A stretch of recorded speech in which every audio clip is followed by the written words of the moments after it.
What's up, y'all? It's Dr. Paul, Liberty Hill Comics. Thank you for joining us. Episode 38 of the Comic Book Conservation Live Show. I would say I'm joined, as always, by my fellow conservators. But as you see, I have only Phil with me today. Captain Larry's going to be joining us in a moment. Say hi to everybody, Phil from Phantom Restoration. Howdy, Dr. Paul. As always, Phil here coming to you from the border of Brooklyn and Queens here in New York City. Find me on Instagram at Phantom Restoration or phantomrestoration.com. And I'm Phil. Hey, how's it going? Phil with two L's. Get it straight. Yep. And as I said, Captain Larry should be joining us in a little bit. We're actually going to have another guest on at the end of the show to talk about next week's show and get a little hyped for it. It is not our year-end show, it's our winter solstice show. So we're celebrating all holidays. I grew up in a Christmas home myself, but anybody who celebrates some kind of winter solstice holiday is welcome to join us, and we're going to be celebrating that. And then we'll have just one more show after that, the year-end show, and that'll be our wrap-up. Incredible. Our 40th show will be the 2024 wrap-up show. Crazy. So today we have, I think, a pretty fun show. I think a lot of people want to know about tape removal. It's a big topic. It's intimidating, I think, for a lot of people. So I'm looking forward to the B segment. Phil's going to walk us through tape removal on a super cool Golden Age book. And in our A segment, we have this Detective Comics number 68. I'm pretty sure it's had tape removal as well. So it's kind of our tape removal theme show. How's your week been? As I always like to say, drowning in comics. So doing well. I went to a gallery show in Manhattan yesterday for an artist, illustration artist that I really like, not comic related, but very cool to see, original paintings and graphite pieces and the artist himself, who normally works out of Sweden, which was kind of fun. Been following him for like eight or 9 years on Instagram, and have one of his originals. So it was fun to get to go to yesterday. Yeah, that sounds great. I mean, you living in the city, you got to take advantage of stuff like that, right? And I felt especially that because I talked to a few people who had flown in for it. Some guy came from the Bay Area, some other this woman and her husband came in from Wisconsin, and I was like, you guys bought plane tickets to come. If I stayed home, that wouldn't have been a good look. Right. I just hopped in the subway. Exactly. Yeah, I mean, like I said, you got to take advantage of it. Otherwise, it's just high prices and crowded streets. I do love this city. Yeah, but you gotta, like I said, that's what makes living in the city great. Oh, look at this, Captain. Hey guys. I hope you were ready to join us. I just threw you in the show. Nope, I wouldn't have joined you if I wasn't ready. So hello. All everybody. right, welcome. How are you? How's your week been? Busy. Every 6 months, for the airlines, we have to go through simulator training, and I just came out of the simulator just a little while ago, and I know how to fly an airplane that's on fire. So awesome. Nice. Hey. There I am. Yeah. My man. I'm afraid to fly in airplanes, and you're flying airplanes on fire, Larry. I don't know. Oh, 747 on fire, no engines. No problem. Still land it, right? Still stick the landing? Still stick the landing. Nice.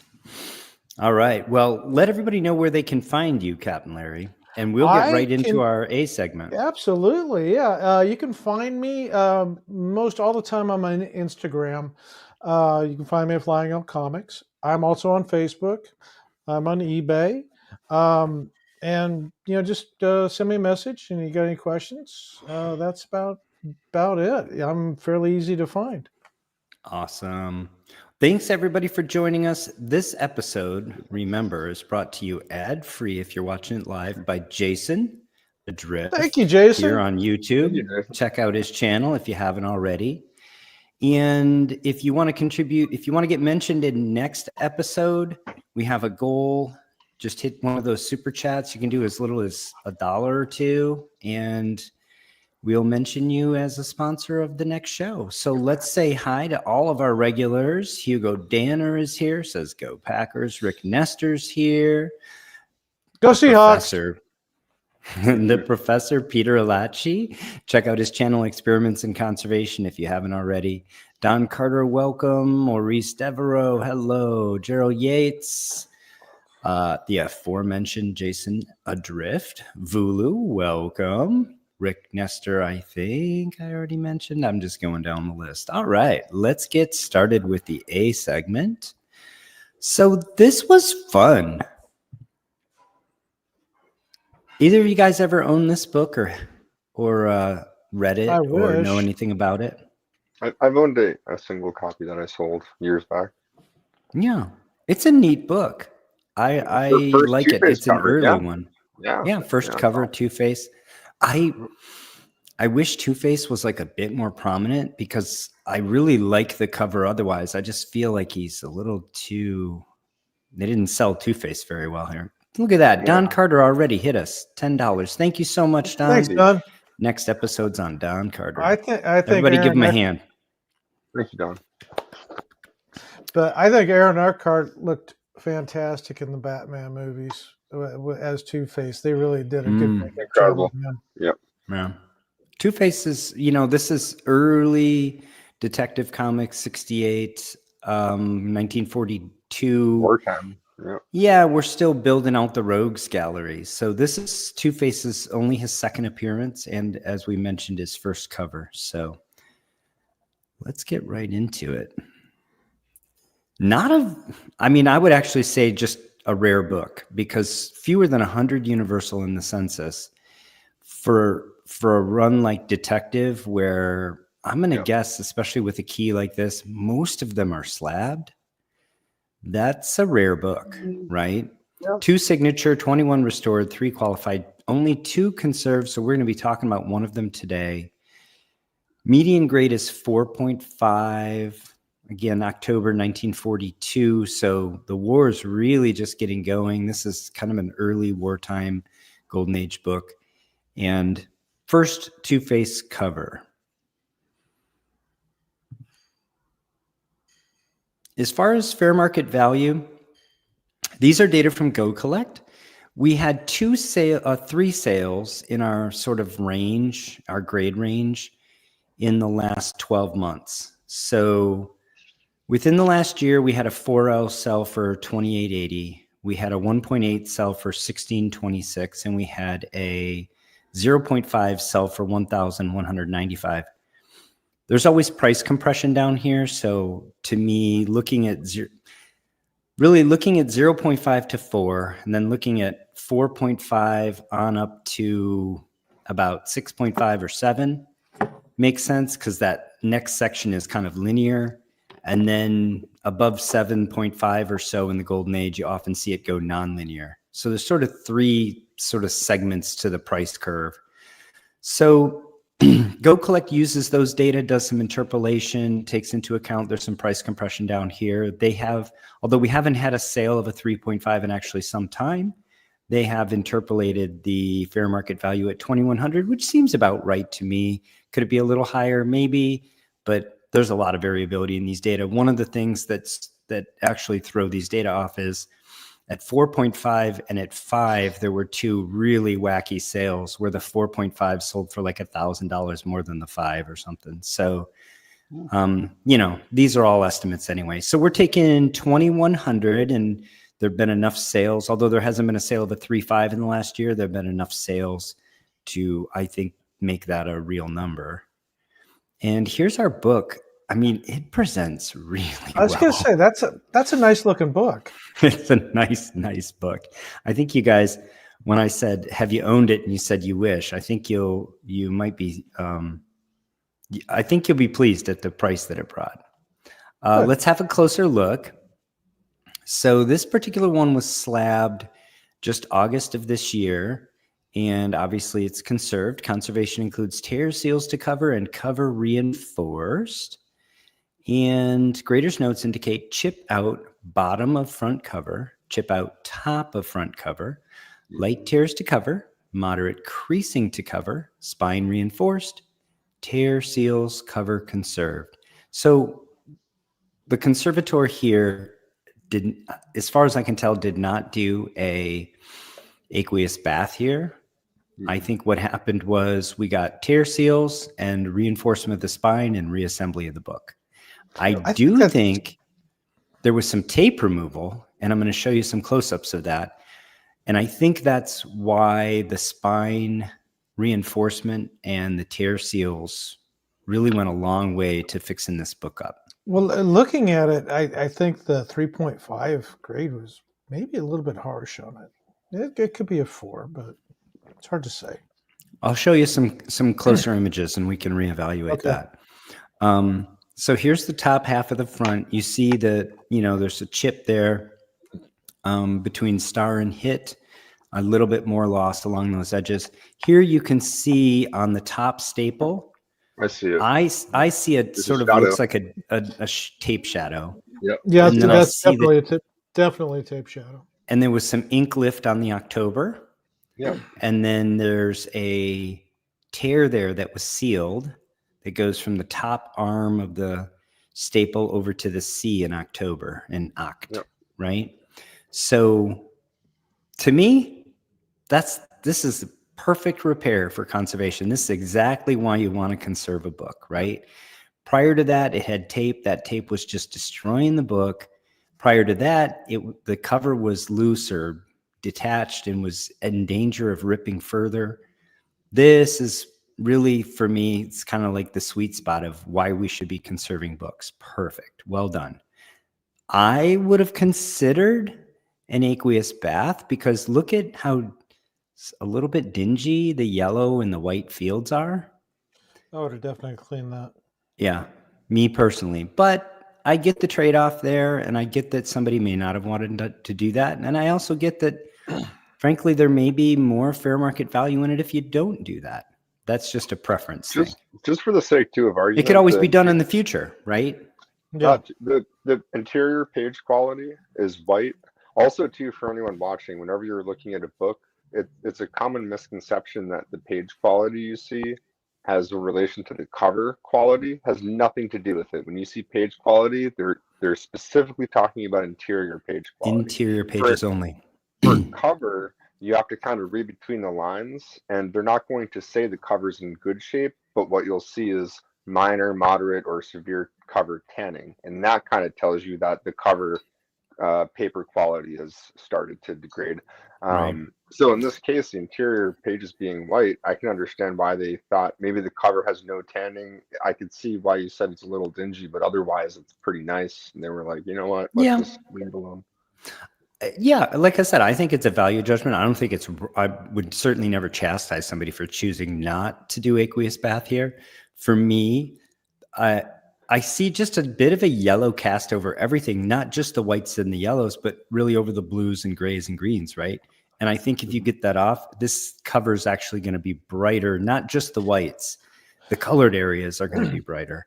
Well, definitely the whites would pop for certain. Oh, yeah. Yeah. So bottom staple here, you see the same mess, I think. I see a tape shadow. I see loss of some blue ink and then repair there. And so this is really what this is the bulk of what the conservation was about. Now, there is kind of a big-ish piece missing, but it's difficult to see because it's in the white field between Batman's left leg and the wagon wheel. Yep. That's a chunk that looks like it's almost a 1/4 inch high and probably a 1/2 inch wide, if you can see that shadow there. Yeah, so that's a significant piece of paper missing. Again, it's invisible almost because of the white field. Here's the back. And again, you can see the tape shadow. Yeah. And again, you see here what I'm talking about with just pretty dingy white field. Stuff that's not going to clean up very well with dry cleaning. I assume this was dry cleaned. And an aqueous bath to help you get in there and whiten that up. Again, here you see tape shadow on the bottom staple. And if you look closely, you can see there's a tear that goes from the top prong of the staple. Actually looks like 1.5 inches into the book. It goes all the way to just above the Y in superbly. Yeah. So again, exactly what you want to see in conservation. The tear seal here is just a little bit off register, I think, but it was tough because sometimes it's as going close as you get. Yeah, it's going diagonally across that super tiny text. But overall, I think really a wonderful conservation job. Mm-hmm. Heck, What do you guys think in terms of any guesses on the hammer? I'll go back to on the hammer. I'm I'll go just back to looking this at image it. and My favorite saying is there meat left on the bone with this? right. Mm-hmm. And Well, I do think it could be cleaned, especially that back cover. I mean, it's dingy, and the front cover's got some dinge. And yeah, I do think if you did an aqueous bath on this and did a proper cleaning, would it give it a grade bump? I don't think so, but I think it would present even better. yeah, I think so too. If you did that and then you cast that small chip at the top and bottom, then all of a sudden you're talking the removal of a defect that's bringing the technical grade down. I could see this hitting a 4. So. Yep. Yeah, if you did the leaf cast, worth going. Yeah, I agree with that. With the leaf cast, I think you definitely would see a 4. The other advantage, by the way, viewers, put your guesses in for the hammer price on this. This sold in the past week, I believe, or 2 weeks. Larry, what are you thinking price It's just for background. This is Heritage, and so it was a live auction with a $1 starting bid. The other thing about an aqueous bath is now you've deacidified the paper, right? We saw from the professor, this paper is probably pH 4.5. Probably, yeah. Good grief, right? So yeah, several reasons why again, not to second guess anybody. And I do know there are plenty of people out there that don't like the cover washed. So I get it, but I would have done it. All right. While we let people make their guesses, I will go ahead and address a question that I saw from Jason. Is there preference between Go Collect, GPA analysis, cover price, etc.? I will tell you my personal preference. I am subscribed to both Go Collect and Cover Price. They don't sponsor us, though. If they're watching, they should. I use Cover Price because I think it's great for raw books. Really the best source that I know of for raw books. I use Go Collect, and I think Go Collect and GPA, very similar. I like a few things about Go Collect in terms of how they present the data. I really like, and this is a relatively new feature, they have indices of comic book value. So think of it like the Dow Jones Industrial Average or the S&P 500 average. And so although I don't even know that you need to subscribe to see those, you probably can see them without, but I really like that. I think that's super valuable, value add.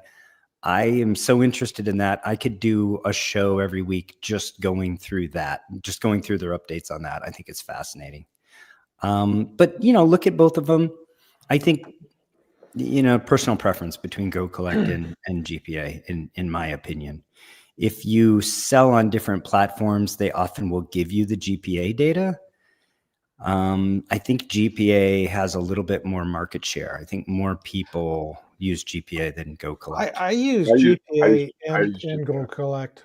I like the format that Go Collect has, but GPA it gives you a lot more data, but you don't get the covers, you don't get links to other things. So it's kind of a mixed bag. Well, to be fair, it's the same data, but they analyze it in more ways. There isn't technically more data. It's just analyzed in different ways for you. Well, I like being able to click on the picture, making sure I got the right book.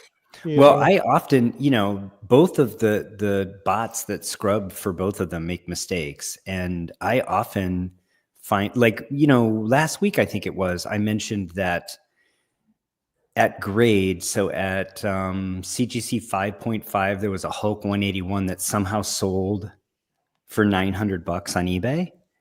I actually flagged it for Go Collect, and they removed it. They said that was fraudulent, and they removed it. Right. Yeah. So I do that regularly when I see. I do as well, because I've called them out on it, because there's some stuff you'll have some outlier that raises it or lowers it. It's just so far off. Jason, it was 2,100 according to Go Collect's algorithm. See, you already gave away that I would be very surprised at the price. So okay, it's time to put numbers in. The professor's at 2,500. Don Carter's at 1,600. Hugo's at 3,800. Maurice is at 1,200. Collect a Comic, welcome. Adrift is at 2,499. Trying to beat the professor, by coming in under $1. I'm going to go low on this. I'm going to 1,400. 1,400. Captain's in at 1,400. I'm going to go 1,300. 1,300. All right, 1,300. Collect a Comic says, for Detective Keys, restored copies are approximately what percentage in price of universal copies? Well, restored can be anywhere from 10% to greater than universal. We've seen it happen. Yeah. But we tend to think of restored for common books, 25%. Yeah, 25%. For rarer books, 25 to 50%. Yep. And then we tend to think of conserved books as being a little bit more desirable. So more like a third to 2/3 has been the range. And we like to see them between half and 2/3. And we occasionally see them at 80% or so. I'm going to go with what Don said. I think 1,600. That's my guess. All right. I'm going to stick with 1,300. That was fun. All 1,440. right. I think you might still be the closest without going over, Captain. I originally said 1,400, then I changed it to 13. No, but I think, if we use Price is Right rules, you're still the winner. Hey. I think you're still the winner anyway, because the next closest 16. You're closer than 16. Yeah. Sweet. You win. Nice price. I think so, and I'm going to give you a would you rather, which I think will drive home what a good price this was. So 1,440. What does that buy you? Well, firstly, if we take 2,800 as the fair market value, 69%. So approximately 2/3, a little bit better than that. Right in line with what we like to see. What seems to us to be a rational market. Again, given that there's a lot of variability and who knows, right? On any given day, anything can happen in an auction. Like pretty in line with what we normally see, though, about 2/3. Yeah. So what would that get you? What would 1,400 get you in Universal? Well, So here's our would you rather. And this 1.8 sold in the last year. And it is a nice 1.8 for what it's worth, but it's not a bad 1.8. it's not bad. There's a lot of material missing there, though. It's missing a lot of I material. didn't say it's a beautiful, pretty copy. This here book could use a conservation, I think. Yeah. But I don't know if there's any meat left on the bone, because you could conserve it all the way up to 3.5 and just break even or lose money. Exactly. The best you can do with this one, I don't even think you can get 3.5 out of it. I'd say if you leaf cast this thing, you're still looking at a 2.5 max. Maybe so. There's a lot of artwork too missing. Too much art. Too much stuff's missing. So let's see. Off-white pages, staple detached bottom of back cover. Why it's only detached from the back cover, I don't know. Staple detached top of back cover. Staple repositioned staples. Tape front cover. This one still has tape on it. Tape interior front cover. Tape on the spine. Multiple staple holes left center of whole book. Pieces out of cover. Somebody stapled this and removed the staples and possibly moved the original staples. I'll show you some closer images. Yeah, I think so. So you can see here to the left of the bottom part of the D, that's actually, I believe, possibly where the original staple was, or maybe that was an added staple that went all the way through the book because the cover was loose. Not entirely sure.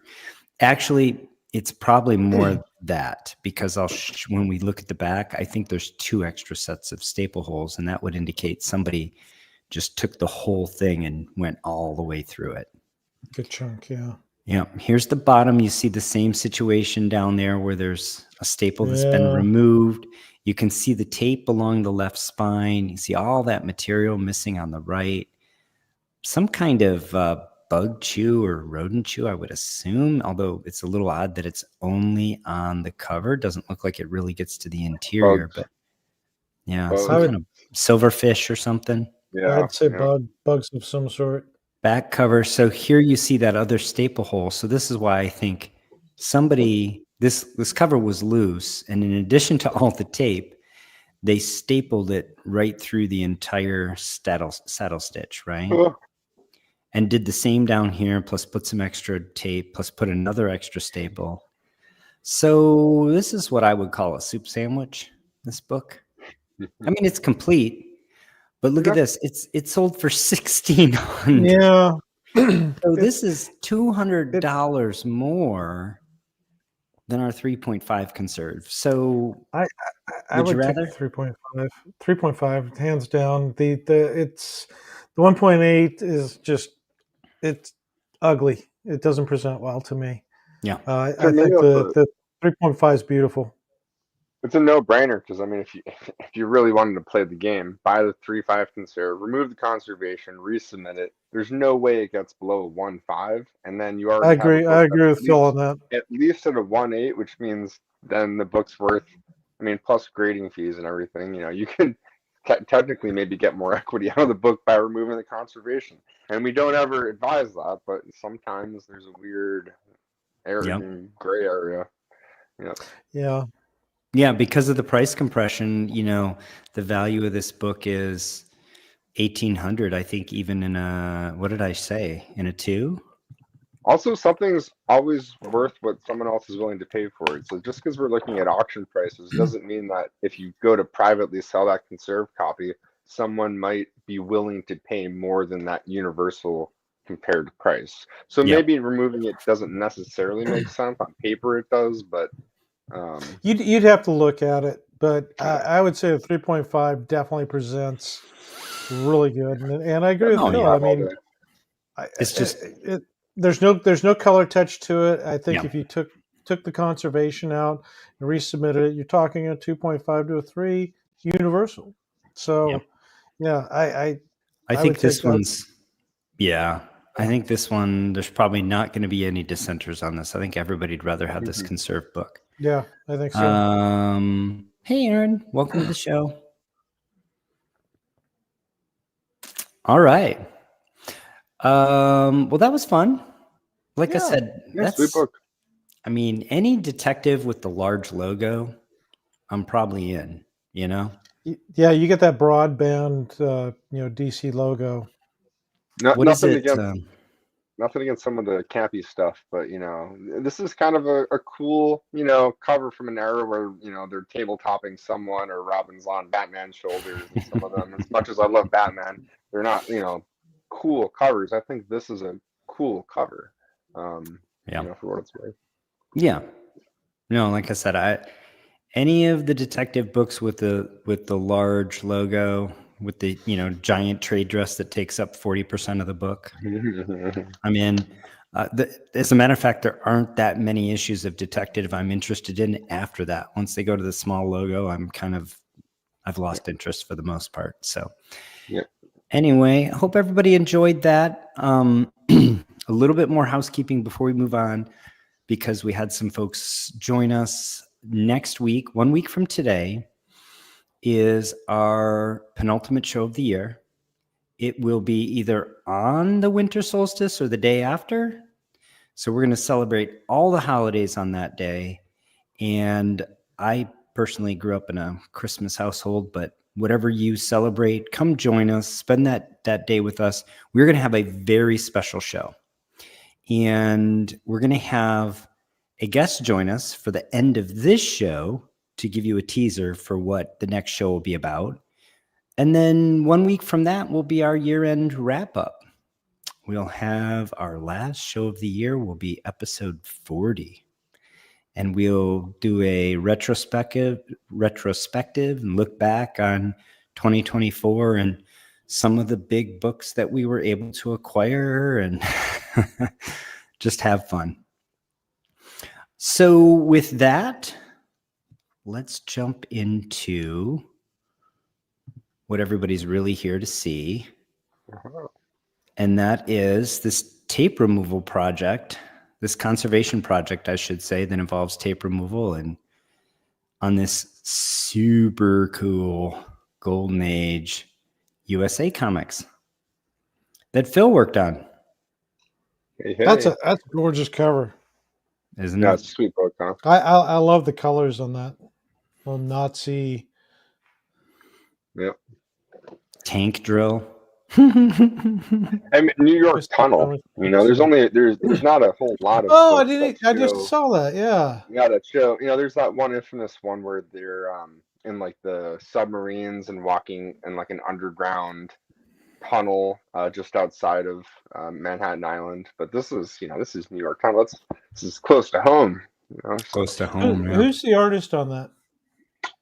So CGC actually doesn't notate an artist on the cover, but the Grand Comic Database, and my initial hunch was this is I think it's Simon Pencils, but it's on, but the inks are, somewhere up in the air. Yeah, because it's not a Cole. It's not a Not a Schomburg. Not a Doesn't look Schomburg. like Schomburg. Not his style. Looks a little bit Schomburg-esque in terms of how cluttered it is. But Yeah, that's what I was thinking too. But just the anatomy and the movement doesn't look Schomburg. No, it looks more like a Simon Kirby creation. Sure. Honestly, Oh yeah. Yeah. the main guy there. Yes, I mean, jumping in just a little bit of information and like why this book is important. I mean, it's published by Timely, which those collectors that know Timely books are and have always been super desirable because they're the first generation Marvel books. You know, this was the beginning of the Marvel universe as we know it. So much so, so it was. It's a Hitler cover by Joe Simon and an unknown inker. And this book contains a Stan Lee text story, which is incredibly early. Isn't this when he was 17 or something? No, he's a little bit older than that. Not much, though. Not much. Yep. He just came to work for his cousin. And then more astute comic book people, too, that would recognize the names. There's a few interior stories by some well-known artists like Basil Wolverton, who did, a lot of science fiction. He's most known for a lot of like his cool science fiction covers and stories, and Sid Shores. Yeah, it's a really important book. So this copy, it had a few things, wrong with it. It had a cover that had a lot of splitting and tape on the interior, kind of holding the splitting together, and some tears. It had a married centerfold that was almost completely split in half and detached, just kind of placed inside the book. And then one extra note too that I realized after I sent this to you, Paul, I didn't notice this book had no staples. So Oh yeah. no staples at all. Missing staples. So what is the estimate for this then as a universal? So if this were sent in as is, if you want a universal grade, you'd have to remove this centerfold since it's from a married copy, and the best you'd get is a 0.5 universal. Mm-hmm. And as it sits here, with the spine roll and the tape that you can't see on the interior and the tears and the creases, and the married cover just sitting in there, you would probably get a green label, let's say, I don't know, probably a 2.5, 2, something like that. I think that's probably Mhm. fair. Mhm. Probably what they would give it. Yeah. So, Well, I think the rule is they only go to green if it's going to be higher than a 3.5 anyway. So I think you would just end up with universal 2.5, and then there would be a notation about the married centerfold, right? I always wonder where they did that, where they made that transition to the I green. guess label. that actually crosses two different rules they have. So maybe I'm speaking out of yeah, school. I've only seen that done on the Detective 27 that just sold at Heritage. That was a 0.5 universal, and they gave it that grade despite an incorrect back cover that was taped to it. So technically it was a qualified book, but they graded it as if the back cover wasn't there, basically. Right. But I think when you read the rules for qualified, it says, if it's below a 4, meaning 3.5 or lower, we don't bother. We just give it the grade, right? So not sure how those rules intersect because they might actually be in conflict there. But Sure. Yeah, good question. So also for those asking, I get quite a few people that will reach out with books that are in green labels that say married pieces. And the first most obvious question a lot of people have is, hey, can you get this to universal grade? And it's like, hey, I mean, in an ideal world, sure, like I see where you're going with it. Obviously, the book is going to be sold at a lesser price with the green label, and all of a sudden it's going to be worth quite a bit more if it's in a universal holder. But it's not always that straightforward. It's usually a big grade drop, right? Cannot turn lead into gold. Yeah, no. What I tell them is this: I've had a few cases where conservation on books, due to the nature of conservation, it masks the marriage, and it's not something that's intentional. It's just something that's done. It's just part of the nuance of conservation. In most cases, however, though, there's way too many variables at play that make it where it's just easily identifiable to those that know what they're looking at that it's married. So in the case of this centerfold here, the registration, that's to say, if you were to look at the cut of the paper while it's open, the cut of this one is slightly different than the cut of the rest of the book. So the way it sits together once it's all reassembled, that's the tell. The dimensions are different, right? And so it doesn't matter how you align it. The dimensions are just different, and you're not going to cut the original, even if was born in a different book, you're not going to trim it. So it is what it is. But the point here is, though, that marriage is allowed in conserved grade, so you don't have to worry about the green label, right? No, it's just that's what whether they catch it or not actually doesn't matter because married pieces are allowed in conservation. Exactly. And I tell people too that in the experience of a lot of my clients that have had the work done, books have a higher desirability in a conserved label holder with the marriage of with the notation of marriage than they do in a green label counterpart. It just is it's a nicer aesthetic. Absolutely. And that said too, there are a few other things. Let's say the production cut's the same, then you got to look to see if the staples match. And very often, if you look at the exact orientation of staples, there'll be slight variations. So if you go or huge ones, or huge ones, there's a lot of tells. So Although one thing worth mentioning about that is I have found that just with the Chad that's left over from the staple punch, you can often close up a staple hole and make it disappear. I've done that. Not on a really raggedy book, but on a book that just has had a clean pop. I've found that's sometimes straightforward. Yeah, I've had it happen. It's not common, but it can happen. Yep. So this is one of the photos I have. So that's once all the tape was removed there from the interior cover. And I think I have it on another backing board, all the excess adhesive that was scraped, and looks really nice and pretty, not gross at all. It's like so the process here is obviously a solvent. that loosens up the adhesive, and then you peel off the carrier, and then you have to scrape the adhesive off. Yep. Yeah. Yeah. So the whole cover is given. It's completely submerged, loosen the adhesive, and then as I'm removing the tape, I'm constantly wetting the area with more solvent as I'm removing the carrier and then the remaining adhesive that needs to be scraped off. So This looks to me like very old tape. yeah, I would say it was somewhere in like the median range. It wasn't put on last year or even 10 years ago. It was put on a bit older, but it also wasn't 60 years old, so it hadn't really eaten away. Probably sometime in the 70s or 80s. Well, 1960 is a time when we transitioned from mostly rubber adhesive in the tape to mostly acrylic adhesives. And those adhesives are the ones that do not penetrate into the paper quite as much, and they don't crystallize and turn yellow.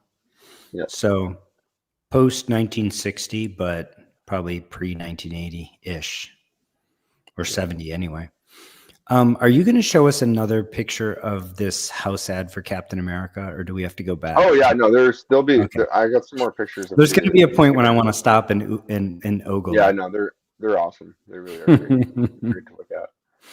This was just a quick photo. I don't always take total comprehensive photos of books, but this was the after, because the book had a spiral on the interior. So this was me pressing the spiral out of the interior.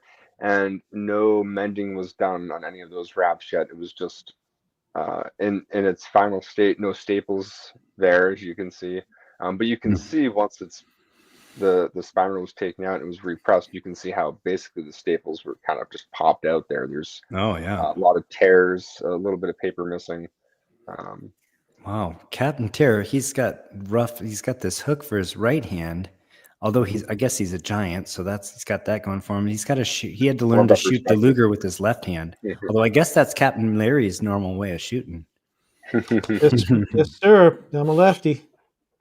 Oh, what a cool book. So this is what it looked like once the tape was removed from the interior cover, that spiral was taken out of the interior, and everything was just kind of put back together. Just to say, hey, do we want to do the conservation? Let's see what it looks like. That's what we're looking at here. So you can, if you know what you're looking at on the photo on the left, you can see where the spine is split on the cover. Mm-hmm. On the back, you can see a lot of the extra wear. You can see where the cover had been rolled over. Oh yeah. In the spine roll. So it's got some issues, but the bones that are there are really solid for this book. Now, did the owner know that this was a married cover? Married centerfold. Married centerfold. Okay, it's not a married cover. Okay. They were well aware. Yeah. Okay. Yeah. So hey, now we can see. So here we go. So this is a clean, clear photo of the interior covers before any work was done. Before any conservation was done. So this was after all the tape was removed. This is what you're looking at. I love that red skull. Oh my gosh. Yeah. That's incredible, isn't it? That's got to be Simon, right? That house ad with the red skull? That certainly looks like probably, yeah. Yeah. Wow. Yeah. And then a nice all winners, out there. Just sweet books. What a cool book. Now, there is something about Timely's. There is. There really is. Now this is an after, so I'll go back and forth here, right? So this is, again, all the tape's removed. You can see, if you know what you're looking at, just if you look at the text Captain America Comics on the left there, then you start to see a tear right above in the top right of the word comics. Mm-hmm. From there down, the spine was all split. You can see just a little dark area that indicates the splitting. Yeah. That's the shadow from the split. No longer split. Now you have a little bit of rippling in the paper there. Just because it wasn't totally flat. But now this is all traditional mending. I know we show some leaf casting on the channel and stuff, but as you can see, there's really no chunks of paper missing.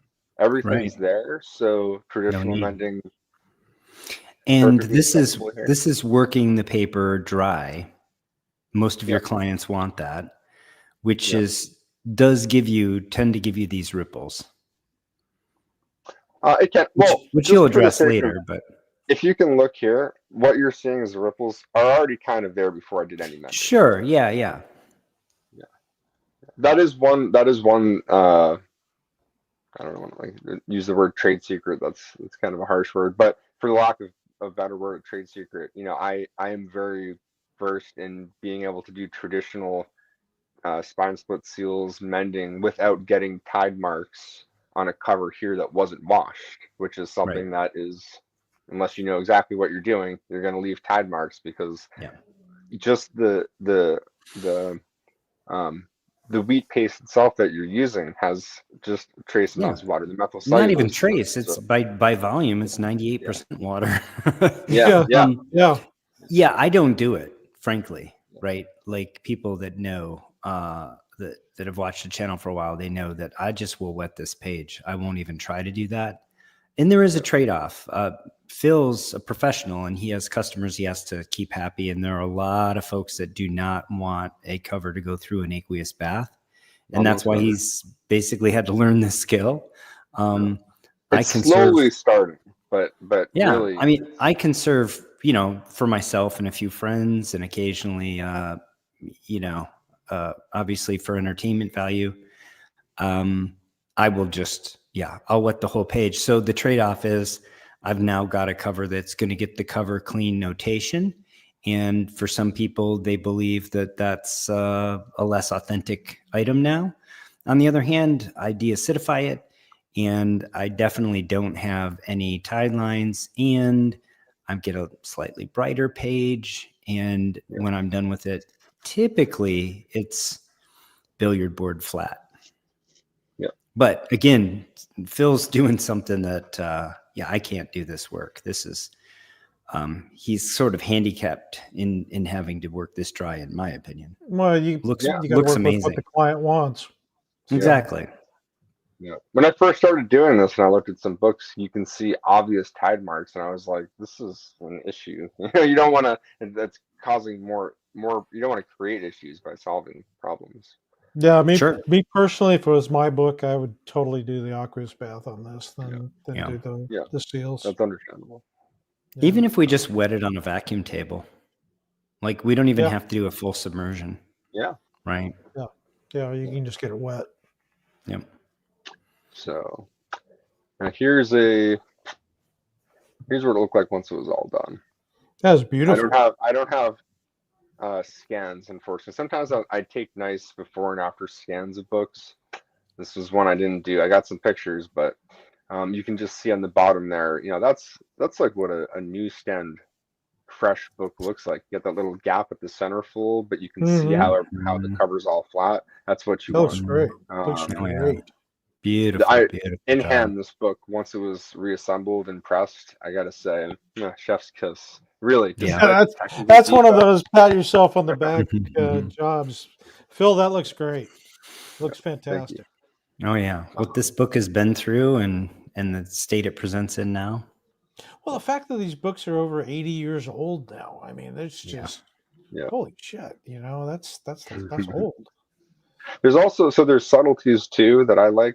Like you can see if you know what to look for on the S, especially. There's remnants of pencil that was there. You can see the engraving almost into it's almost embedded into the paper.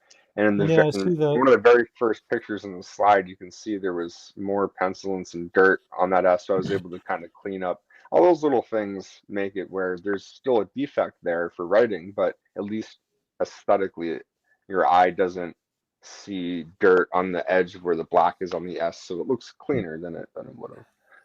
Absolutely. Those little things add up and make a difference. So I think, unless I'm mistaken, the next slide shows the grade. So I'm going to wait a minute and just kind of say, hey, what do you guys think? Because one of the fun things is the client sent me back, hey, I just got this back and, thanks for the work on it. So I'll say they were happy. It wasn't a disappointment, but. Okay. So we already know that there's a married center wrap. So the label's going to be either conserved or green. So it's definitely conserved because he's mended. He's mended. He's mended the whole Once there's thing. any conservation, it'll get the conserved label. So no secrets. It's Right. the book did get a conserved label. Okay. It's a matter of technical Phil, grade. I'm gonna grade this at a 5. Okay.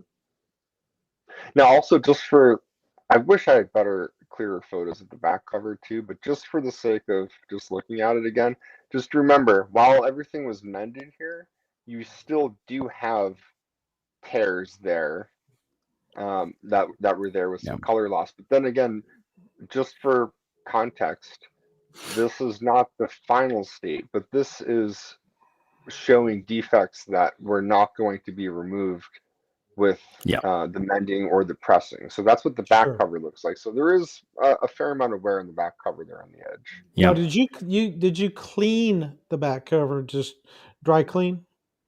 Oh, this was only dry cleaned and solvent cleaned technically, Okay. for the tape removal. Sure. But I'm at 4.0. 4.0 conserved. That's what I'm at. Because you also have all this discoloration on the interior of the cover as well, right? 80% of the grade is in the cover. Yeah. So one other thing too, just so there's no surprises or curves. If I go back to the beginning here, if you look at the photo on the left, actually, if you look at both the top edge of both of these, you can see on the U in USA, and then on the back, just to the right of the yellow border with the black, what do you see there? Staple the hole through everything. Yep. So again, there's no secrets. There's a staple hole there, and it went through. I believe when I got it, that staple had already been removed, but at some point in the past, someone had stapled. And I believe that there was a corresponding one on the bottom too, but I can't remember exactly. Yeah. And that again, if you wet it, you can almost make those disappear, but keeping it dry, it's tough. Yeah, especially when it does break some color on the cover. So. All right, get your guesses in, folks. We're gonna do the reveal here. Yeah, I think I'm gonna back off on my 5. I think Paul's right at about a 4. Well, Jason's in at 5.5 conserved. Then he says that's probably low because he's such a fan of your work. The professor's in at 4.5 conserved, and Jason came back at 4.5. Shelby's in at 6. Mm-hmm. I'm at 4.0. Larry's joining me at 4.0. All right. Don's at 6.0. Rick's at 4. All right, and click. 3.5. Okay. 3.5. Man, I mean, look. So that's tough. That's a little tough. I think, I agree. That was a rough grade there. If we look at the book before the detective, there was corresponding notes about staple holes through the book. That is one defect that I've noticed CGC is very on. They don't like that defect. They don't like holes in books. Just like staining. Exactly. However, for what it's worth, I've noticed that they've actually graded books worse with staining than other copies that have the entire page there. Excuse me. They'll grade a book harsher for staining versus a copy that the actual paper is missing. So I'm not saying that it's entirely logical or consistent. Stains they hit stains hard. I thought this had a fair shot at least a 4.0 and then a sway maybe to a 4.5. I thought that was totally fair. I unfortunately have noticed since we see this book was graded not long ago too that as much as I do like CGC's consistency in the label type here, I think their grading as of right now leaves a lot to be desired because I think that this book deserves at least a 4, and that makes a difference. I think so too. But I thought that was a bit harsh. I'm biased. Yeah. So if you look at the grader's notes, right, they did hit the married centerfold. They were correct on that. Yep. So the label text conservation includes tear seals to cover, check. Spine split sealed to interior and cover, and then cover reinforced. The only thing they technically missed was that the entire centerfold was also reinforced, which they should have noted, but they didn't. And then on the standard grader's notes, married centerfold, staple holes through book. Yep. Writing top of front cover and the S there. So while you don't see anything, it's still subtle enough, and it's there's just enough damaged fibers there that it's going to be there no matter what you do. And then a notation of the cover reinforced, multiple crease cover, spine split sealed, centerfold, and spine conserved. Oh, you know what? They did hit this. So they did. In the grader's notes, but not on the Yep. label text. Yep. It's kind of as much as you could hope for, honestly. At least it's all there. You just kind of have to read between the lines on some of it. And then the tear seals in the right center back cover. So this is another one of those books that, people in these golden age books, in these rare books, they buy the book, not the grade. I think this presents so well. I do too. This is gonna definitely buck the trend for fair market value at 3.5, in my opinion. I do remember, based on what we've seen, too, because I did press this twice. There were a lot of finger bends, and one common misconception that I see about people that don't work on books but that deal with having work done on books is that when you look at grader notes, if you see crease but it doesn't say breaks color, there's an immediate assumption that that can be pressed out, and that is not always the case. true. There are an amount of creases that will never come out, but they don't break color. So I know when I've maximized something. So really, if you were to look at this but you didn't know, you could say, oh, maybe this book could at least be pressed indicated for. And as the person that did the work on this, I would say good luck, but this is as good as that's going to get. Yeah. Well, Vulu says automatic resub, immediate resub. I've seen Stranger Things. I wouldn't be surprised if this was sent in and hit a 4, but that is kind of just part of the crack, resub game. There's always some risk, right? Yep. So client was happy. So that's all that matters. Yeah. Jason, I do not think in conserve the married centerfold here counts against you. Cover, yeah, it's married centerfold. I think it's allowed, so there's no deduction for the fact that it's married. They're only deducting for defects here. Yeah, that's correct. Wunderbar. Excellent result, my friend. Yeah. Client was happy. Definitely. Book was saved, preserved. Do you know if the client's going to put this to market, or are they going to keep it for their PC? It's a PC book, I believe. I mean, I've heard that, and then in a short amount of time, or years later, see people sell books, and I say it all the time.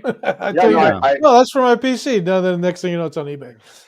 I believe they did post this book on the CGC boards actually with a tag, to me saying, "Hey, thanks for the work," which is pretty nice. Oh, good.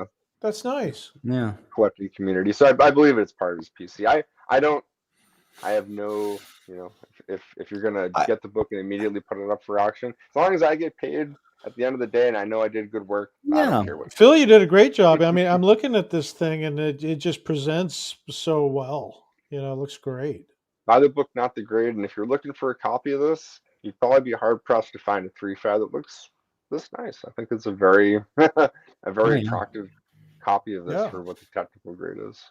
Yeah, as long as you're okay with the marriage. Jason has a question for you, Phil. Mm-hmm. Approximate cost of conservation? Yeah.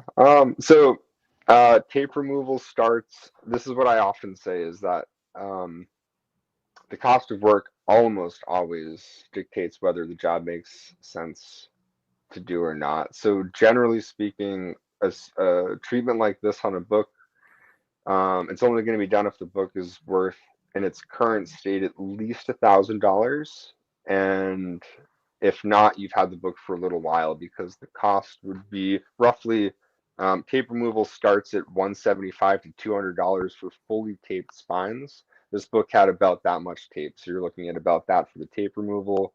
Then the conservation, it's roughly $150 for full spine split seals and reinforcement. So a job like this, you're looking at somewhere in the neighborhood of like $350 to $400, including the press and the dry clean. And what I try to do is kind of once you're getting multiple services, I'm not going to do like the full dry clean and press rate, because you're getting other things done too. But But yeah, $350 to $400 for this. So if you're buying the book with the intention to get the work done, that cost might either make it make sense or not make sense. Sure. Yeah.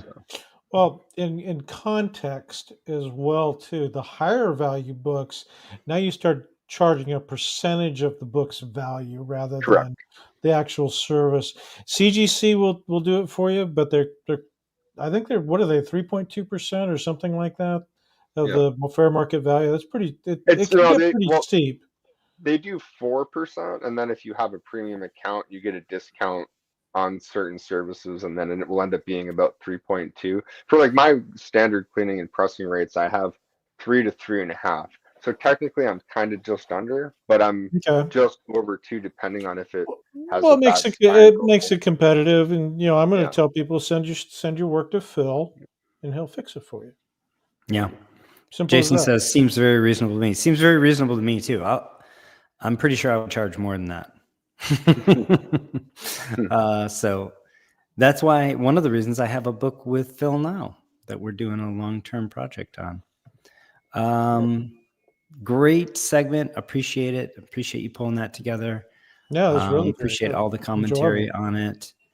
And before we pull in our guest, I'm just going to do a quick plug for the comic book conservation community, our Facebook group. If this hour is not enough for you, to whet your appetite for comic book conservation, come on over, join us in the Facebook conservation community. Super collaborative, lots of folks that want to help out, and very fun place to be. Join us. And without any further ado, I'm going to add our guest to the stage. Collected Comics says Phil's work is amazing. I think the camera might be on. It's Jack. It is. It's on our guest, Jack. Jack, what's up, man? Are you performing surgery on Jack? I mean, he looks huge. Jack looks like he's had a really hard day. Really Jack's sleeping on Matt's book. That's what I look like. Hey, Jack, Shelby. Could you direct us to Shelby? There he is. What's up, Shelby? How are you? What's up? What's up, ladies? How are y'all doing? Good. Oh, how you doing? It's Dr. Thompson coming in hot with the insults already. Well, there was a time when I was like a guest for almost 2 months in a row, and now, I haven't been on. And Shelby feeling left out, wanted to take it out on us. Huh? Yeah, Shelby is my stunt double. Me and the professor. Welcome, Shelby. Tell people where they can find you. You can find since me it's been so long since we've invited you on. You can find me right here at Shelby's Comics. I have a YouTube channel. There's Jack's butt. Jack's butt. Jack has a YouTube channel called Shelby's Comics, where he does a lot of conservation and likes to put his DNA into Golden Age books. But yeah, you can find me at Shelby's Comics here on YouTube. Took November off, but before that, I think I had about 3-month run where I was dropping 3 or 4 videos a week. So there's a bunch of content of some really cool conservation stuff, and I will be doing a Christmas episode within the next couple of weeks of a really cool Christmas book. Paul saw it. I got a sneak preview earlier of that. today. Yeah. It's a rare book. So that will be dropping sometime over the next couple of weeks. You can also find me on Instagram at Shelby's Comics, and that's the best way to contact me. Or I am very active on the comic book conservation community Facebook group. So true. You can usually see me dropping hearts or dropping thumbs or answering questions or getting in some kind of mischief. The Jack sighting actually got a comment out of a friend of the channel, Unbothered Kitty. Hey, I saw that. Yeah. So I did get to visit with Matt for about 2.5 hours the other day, and he did sign up with for me. There it is. So he was signing everybody's books in silver, and I said, I want mine in gold. Did you bring your own pen? No, he had a little set of pens there. For some reason, he was signing everybody's books in silver. You used that one instead, yeah. And I said, no, I want mine in gold. So, but super great guy. I did get a little bit of video of him giving a grade estimate to a customer, and I videotaped the whole thing so you could hear him talk about what his process of going through and grading. It'll be a short video, but I'll probably be dropping that in the next week or so too, so you can hear out of the mouth of the CGC president as he's helping a brand new collector in comic books, a young guy, and it was a modern book, but he was super gracious. He always is, yeah. Matt's really obviously one of the most prominent people in our hobby, but just so gracious with his time, and I've always found him to be delightful. Everybody, yeah, and obviously super knowledgeable. Oh, hard pressed to find somebody that knows more about comics than that cat. I was sitting there with him and Richard, who owns Bedrock City, and of course both of them are knowledgeable, and just hearing them talk about, yeah, so and so has this book and that book, and I mean, just the knowledge of the community, the knowledge of where certain books are, of just so happened Phil shared with me some pictures of Green Mask comic, and they were talking about that, right? Which is a super rare book. Green Mask number 3, and they knew where all the copies were. So it's pretty crazy. So Shelby mentioned he's had a bit of a hiatus from putting content on the channel. Those of you that have been following my channel may have noticed that other than some videos I dropped around the Collector Summit and our Sunday show live. Which were great videos, by the way. If y'all haven't gone and seen those couple-minute shorts, he hit several dealers, and amazing books. Amazing books. Get your tissues, because you're going to be having orgasms. Oh boy. So you may have noticed that I haven't been putting out a lot of conservation content either. And the reason for that is a good reason that Shelby and I are going to tell you about in just a moment. And it is the subject of our show a week from today, Sunday, December 22nd. That's our the winter solstice show. And the reason is we've just written a book, and we're dropping it very soon. And the book is titled Comic Book Conservation. Shelby, can we show it? Why don't you show them the book? Throw it up there. Why don't you show them the book? All right. So this is next episode. Sorry. Next episode is going to actually be all about the book. We're going to talk about the content of the book. We're going to talk about the origins of the book. We're going to talk about what's what you can expect to find in the book, what's not in the book, what each chapter is about, all that sort of stuff. So Shelby, I'm going to just highlight you. Yeah, and give Shelby the screen. About it. All right, so I'll give you all the little story along about this. So one, let me say thank you to my co-author there, Paul, for all the hard work and everything that he's put into this. But it started back in August. Those of y'all that might not know is I got laid off around middle of August. I still haven't found a job, by the way. Call me anyway. But yeah, it was around September, and a couple people in the community said, "Hey, we love y'all's videos. They're amazing. They're great. But have y'all ever thought about writing some of this stuff down?" And I'm like, "Well, do like I do. Take notes, of the videos." And they're like, "No, why don't you write it down?" So anyway, and I apologize, I'm not going to remember the exact person that I was talking to, but he started like a 1-page little outline. It was Jason Adrift who's here. I think Jason. That's what I thought it was. Jason, you were part of the inspiration here. Yeah. Yep. The origin. I made Shelby a moderator in the group, and I said, why don't you take Jason's suggestion there and just buff it up a little bit? And like a couple days later, Shelby sent me a 32-page document, and I said, holy moly, we're writing a book. Yeah, so I started writing, and I basically treated it like a job. So I wasn't working, so I got up in the morning, I wrote about 6 or 8 hours, and within a couple of weeks, I had about 30, 40 pages, and I was like, okay, I need Paul to get involved, because Paul definitely does the research. He has the literature, and I could really use someone with that knowledge to be involved. So I contacted Paul. I said, would you want to look at this? I sent it to him, and he was super excited and was like, yeah, I think this could be a book. And I wasn't even thinking about that. I was, maybe somewhere in the back of my head, it's like, yeah, maybe, but, I really wasn't thinking of those terms. And so I just kept writing and kept writing. Right now, the book is around 250 pages. It's got around 250 full color. And we'll show previews next week, but it's got a ton of text and pictures and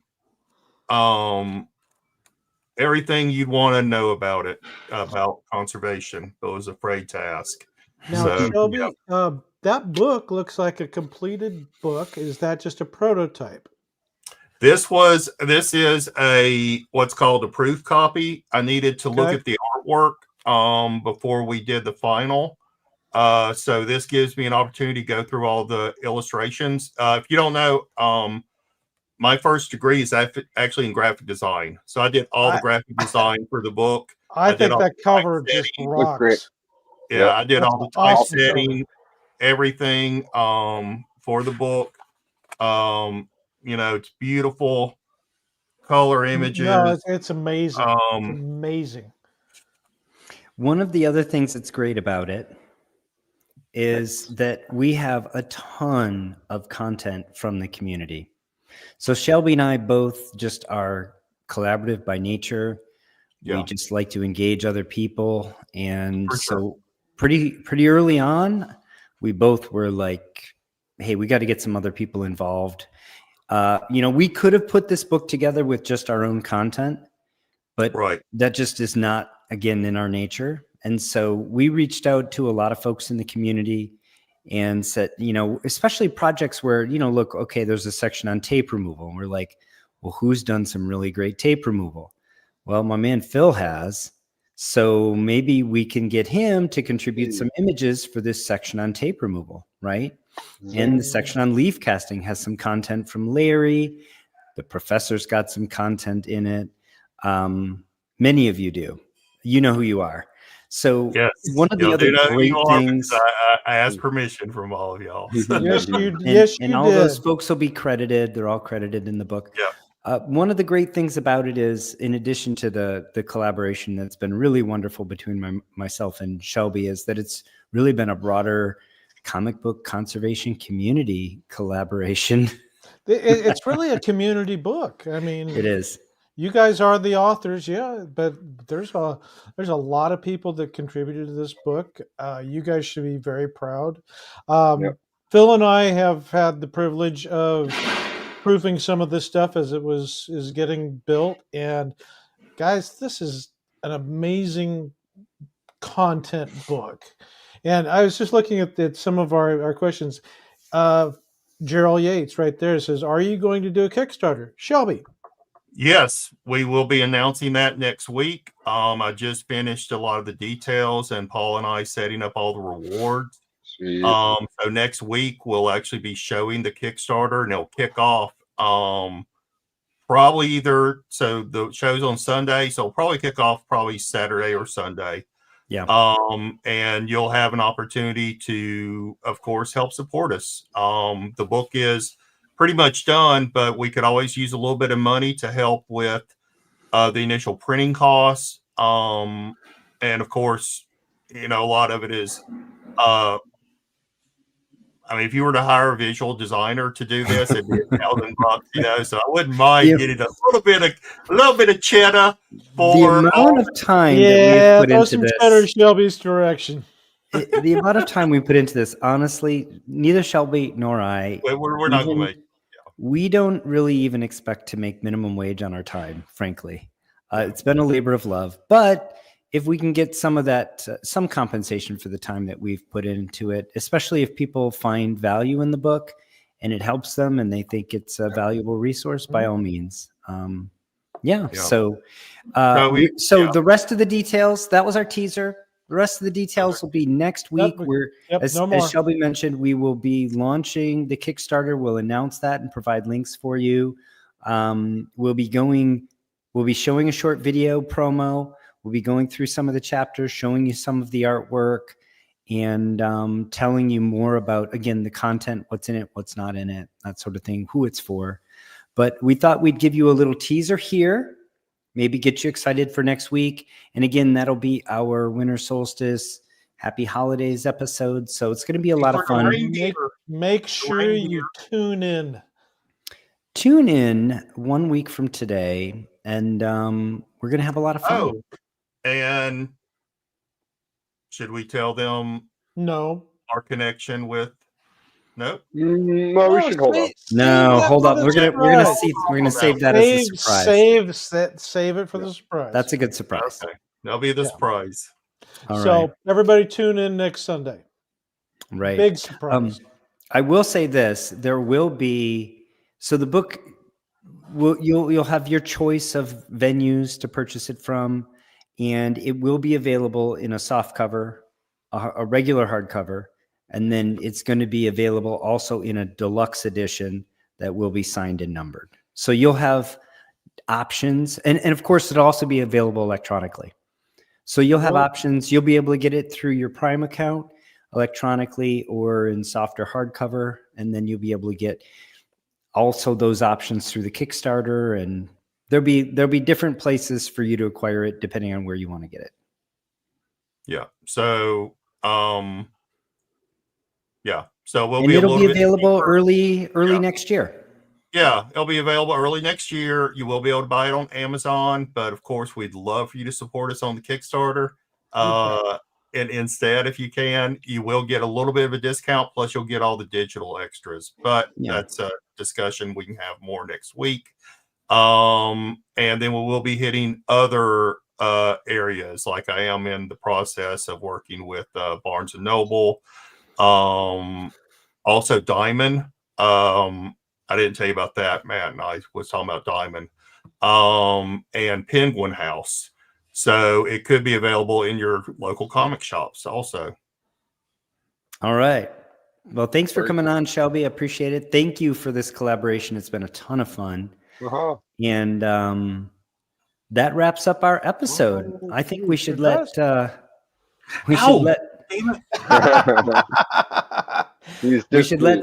Shelby see us out. Till next time, take care of one another.